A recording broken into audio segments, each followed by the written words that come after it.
Alright, कभी भी आपके पास लॉग्स में सिंप्लीफाई वाले क्वेश्चन आ रहे हैं जिस तरह के आपकी स्क्रीन पर है, तो इन सबको करने का बिल्कुल सेम मेथड है। तो इसलिए एक क्वेश्चन को आप समझें ताकि तमाम क्वेश्चंस आप इजीली कर सकें।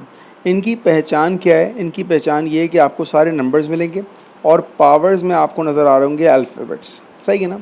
तो जब आपके पास इस टाइप का एक्सप्रेशन आ जाए, सबसे पहला काम क्या करना है, आपने सबको सेम पावर में लेकर आना है। क्या मतलब हुआ इस बात का?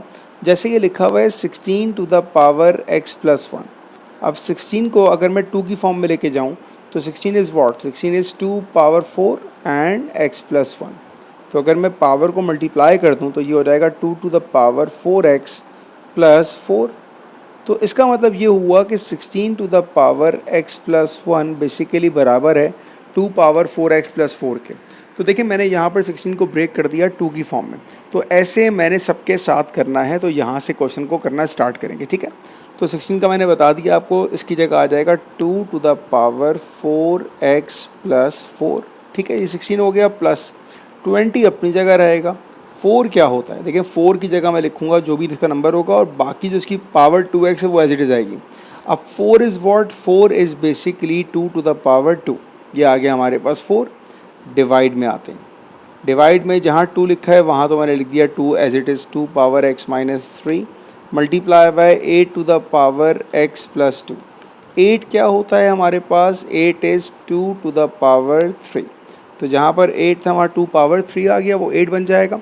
तो इससे फ़ायदा ये हुआ पहले स्टेप में कि हर तरफ हमारे पास अब 2 आ चुका है। ठीक है ना? अच्छा जी, अब दोबारा इसको ज़रा कंसिडर करें।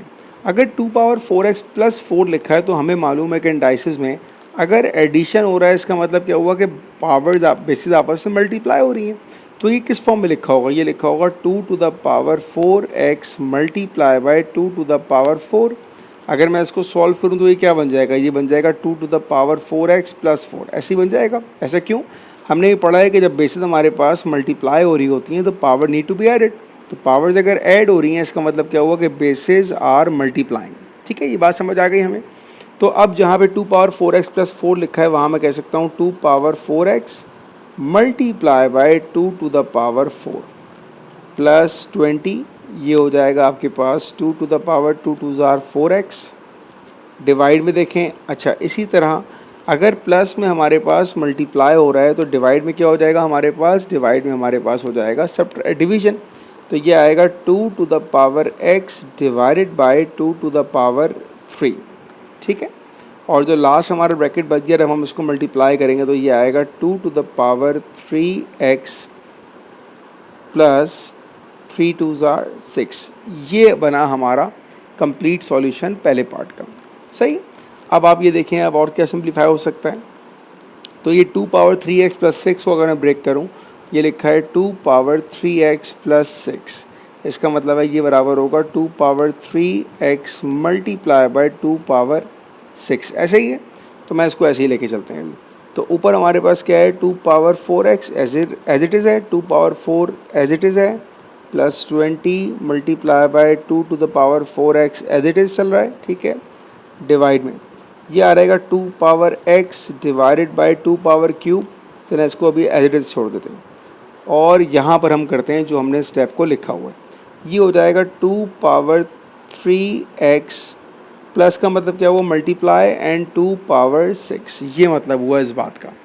अब सिंप्लीफाई करना हमारे लिए काफ़ी आसान होता जा रहा है। ठीक है, न्यूमरेटर हमारा एज इट इज़ रहेगा 2 power 4x multiply by 2 power 4 plus 20 multiply by 2 power 4x। Divide में आ जाएं। अब डिवाइड में आने के बाद पहला स्टेप तो ये देखें आप कि 2 पावर x जब मल्टीप्लाई होगा 2 पावर 3x से, तो ये क्या बन जाएगा? ये बन जाएगा 2 पावर 4x।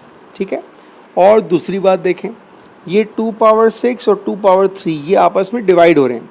अगर मैं इसको ऐसे लिखूं 2 पावर 6 डिवाइडेड बाय 2 पावर 3, तो जब बेसिस आपस में डिवाइड होंगे power needs to be subtracted. तो ये 6 माइनस 3 लीड्स टू 2 पावर 3। इसका मतलब है ये बराबर हो जाएगा 8 के। तो इन दोनों का जो आंसर आएगा मेरे पास it is equals to 8। Alright, अच्छा जी, अब आप ये देखें अपने पास क्वेश्चन में कि 2 पावर 4x, ये भी 2 पावर 4x है और ये भी 2 पावर 4x है। तो हम लोग न्यूमरेटर में से 2 की पावर 4x को कॉमन निकाल लेते हैं। जब ये कॉमन आ जाएगा तो अब आपके पास बचा क्या, अब आपके पास बचा 2 पावर 4। ये 2 पावर 4 क्या होगा मेरे पास, इट इज़ 16 प्लस 20 डिवाइड में क्या है मेरे पास 2 पावर 4x और ब्रैकेट में लिखा हुआ है 8। 2 पावर 4x 2 पावर 4x गया, 16 plus 20 it is 36 divided by 8 that is equals to 9/2 that is equals to 4.5। तो ये आपका आ गया इसका फाइनल आंसर। तो कीप इन माइंड जब भी आपके पास ऐसे क्वेश्चन आए जिसमें आपको सिंप्लीफाई करना हो फ्रैक्शन को, तो उसका एक ही सबसे आसान सा रूल मैंने आपको बताया कि हर तरफ आपने बेसिस को सेम करना है। जब आपके पास बेसिस सेम हो जाएंगी तो आप अपने क्वेश्चन को इजीली स्टार्ट करके उसको एंड पे सिंप्लीफाइड फॉर्म में लिख सकते हो। मेक श्योर कि आपको इंडाइसिस की ये प्रॉपर्टीज़ पता होनी चाहिए कि जब बेसिस मल्टीप्लाई हो रही हैं तो पावर्स ऐड होंगी। ये दोनों तरफ आपको अप्लाई करना आना चाहिए कि जब यहाँ प्लस होगा इसका मतलब है वहाँ पर मल्टीप्लिकेशन हो रहा होगा, और ये चीज़ हमने अप्लाई करी यहाँ पर डिवीज़न पे।